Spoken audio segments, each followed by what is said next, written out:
Guys this is हर्ष और आज के इस वीडियो में हम बात करेंगे जो तुम चैप्टर वाइज इस 5 महीने में अपने आप को कैसे प्रिपेयर करोगे जो आप फाइनल बोर्ड के एग्जाम में 90% से एवब ले आओ।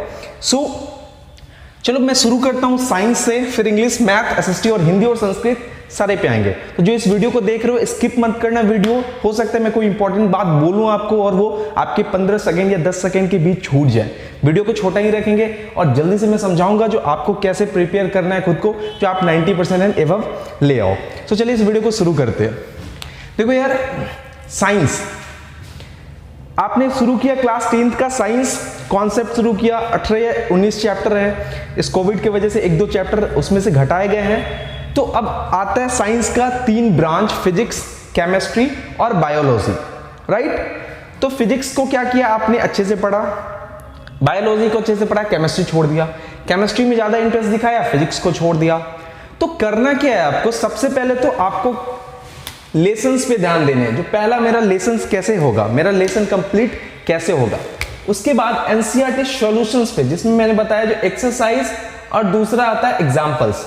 बुक के अंदर जब आप पलटते हो तो देखते हो ना, उसमें एग्जांपल दिए रहते हैं। सीबीएसई जितने भी बच्चे हैं आप देख रहे होगे तो, या आईसीएसई के बच्चे देख रहे हो तो बुक्स खोलते हो तो उसके अंदर एग्जांपल। तो फिजिक्स का क्वेश्चन है, मान लेते हैं आपने इलेक्ट्रिसिटी पढ़ा, इलेक्ट्रिक करंट के बारे में जाना, करंट एम्पियर के बारे में जाना, ओम्स के बारे में जाना। अब आप रेसिस्टर के बारे में जान रहे हो, पैरेलल है, सीरीज है, उसका एक क्वेश्चन आ गया, ठीक है, जो ये मटेरियल का बना है, इसकी लंबाई इतनी बढ़ गई है, अब इसकी रेसिस्टेंस कितनी होगी। आप चैप्टर के अंदर देखो 5-5, 2-2 एग्जांपल्स दिए हैं। अगर वो पूछ देता है जो 1 एम्पियर ऑफ करंट कब बोलेंगे, 1 यूनिट ऑफ करंट कब होगा, तो ये आपके एग्जांपल्स में है। क्योंकि आपने तो एक्सरसाइज को क्या किया है, एक फेयर कॉपी बनाया, उसको प्यार से टीचर से चेक करवाया और रख दिया। बट आपने क्या उसके अंदर के एक्सरसाइज को बनाया, एक एक क्वेश्चन को सॉल्व किया? नहीं किया। उसके अंदर जाओ, एक एक क्वेश्चन सॉल्व करो। यार मैं जान रहा हूं जो अभी आप वीडियो देख रहे हो ना, अभी आप 1 घंटे पढ़ते होंगे, हो सकता है कुछ व्यूअर्स होंगे वो 3 घंटे पढ़ते होंगे। अभी आप हो सकता है 20% ही सिलेबस कंप्लीट किया हो, कोई बच्चा 60% कंप्लीट किया है। तो ये वीडियो उन्हीं के लिए जिन्होंने अपना कंप्लीट नहीं किया या जो कंप्लीट कर चुके हैं और प्रिपेयर करना चाहते हैं खुद को 90% एवब से। तो सबसे पहले तो आप यार लेसन बनाना शुरू करो, लेसन्स वाइज समझो, लेसन्स को कंप्लीट करो, एनसीईआरटी बनाओ और एक्सरसाइज बनाओ।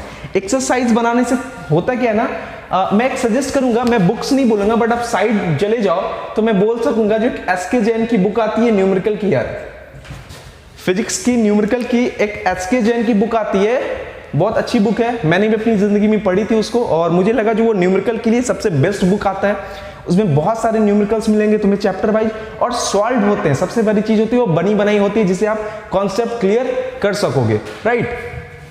अगला आते हैं यार इंग्लिश पे। इंग्लिश की लिटरेचर आप पढ़ रहे होगे, इंग्लिश की लिटरेचर की कहानी पढ़ रहे होगे, पोएम्स पढ़ रहे होगे, ओके। 2 जेंटलमैन इन वेरोना आपने ये पढ़ा है।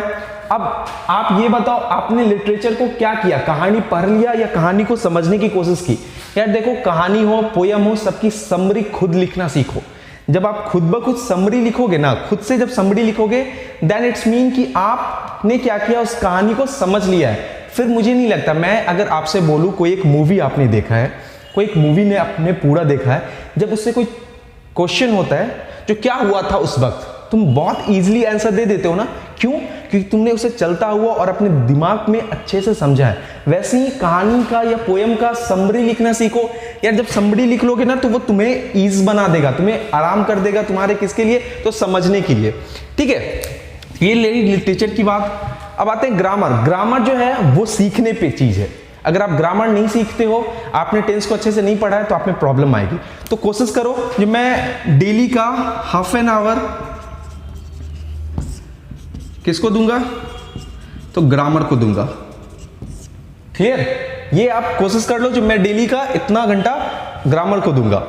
फिर आते हैं यार राइटिंग्स। राइटिंग्स आप क्लास 6 से सीख रहे होगे, डायरी एंट्री, ठीक है, नोटिस,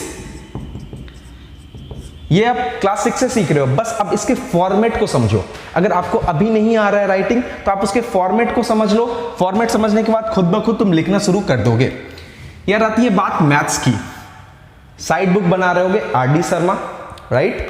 ये सारे बच्चे बनाते हैं आर डी शर्मा, तो आर डी शर्मा बना रहे हो वो सही है, मैं ये नहीं बोल रहा हूं गलत है, बट आ जाओ अब एनसीईआरटी पे। अब आपका जो टाइम लाइन की मैंने बात की सितंबर से अक्टूबर, नवंबर, दिसंबर एंड जनवरी, तो अब आ जाओ यार एनसीईआरटी पे। एनसीईआरटी के एग्जांपल्स पहले सॉल्व करो। अगर आपने एनसीईआरटी नहीं पढ़ रहे हो ठीक से तो पहले एग्जांपल सॉल्व करो। जब आप एग्जांपल सॉल्व कर लोगे फिर आना आप एक्सरसाइज पे और उसके एक्सरसाइज को क्लियर करना, डाउट्स क्लियर करना। आपको प्रॉब्लम्स लगे तो आप कमेंट में मुझे क्वेश्चन डायरेक्ट लिखकर भेज दो। मेरे इंस्टा आईडी पे चले जाओ या टेलीग्राम अगर आपके पास है तो आप सर्च करो हर्ष की कक्षा, आप उसमें कोई सा भी क्वेश्चन डालना, आपको इंस्टेंट उसके आंसर्स मिल जाएंगे, राइट। वीडियोस देख रहे हो अगर मेरी तो ऐसे कंटेंट मैं देता रहूंगा, चैनल सब्सक्राइब कर लेना। अब आती है बात यार एसएसटी की। ये बच्चे करते क्या है इसमें, रटते हो, ठीक है। हिस्ट्री, ज्योग्राफी, सिविक्स और इकोनॉमिक्स और पॉलिटिकल साइंस एक और आता है उसमें। अब यार देखो एसएसटी तो आप नहीं पढ़ते हो, गारंटी है 2 से 3% ऐसे बच्चे होंगे, ठीक है। तो 2 से 3% ऐसे बच्चे होंगे जो एसएसटी नहीं पढ़ते होंगे, राइट।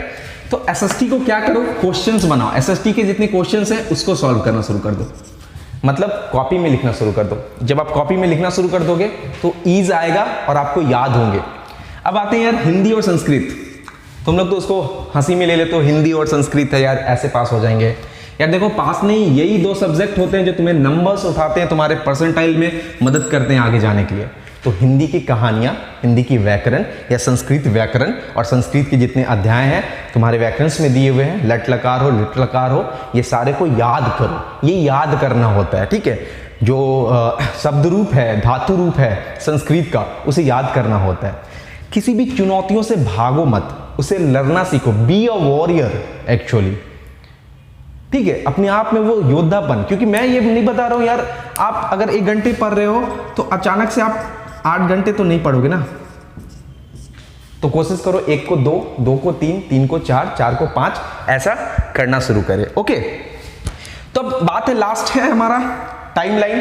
टाइमलाइन कैसे मेंटेन करोगे यार, देखो टाइमलाइन को करना क्या है, सितंबर अब 21-22 हो गया है, सितंबर 10 दिन खुद को डिसिप्लिन बनाओ। 10 दिन में सोचो पढ़ना नहीं है, मुझे खुद को डिसिप्लिन बनाना है, किसके लिए, इन सारे चीजों के लिए। अक्टूबर के फर्स्ट वीक से शुरू करो, जो अक्टूबर का फर्स्ट वीक हम याद करेंगे, जो फर्स्ट वीक जो होगा उसमें मैं ये चैप्टर 2 घंटे पढ़ूंगा पर डे, 14 आवर।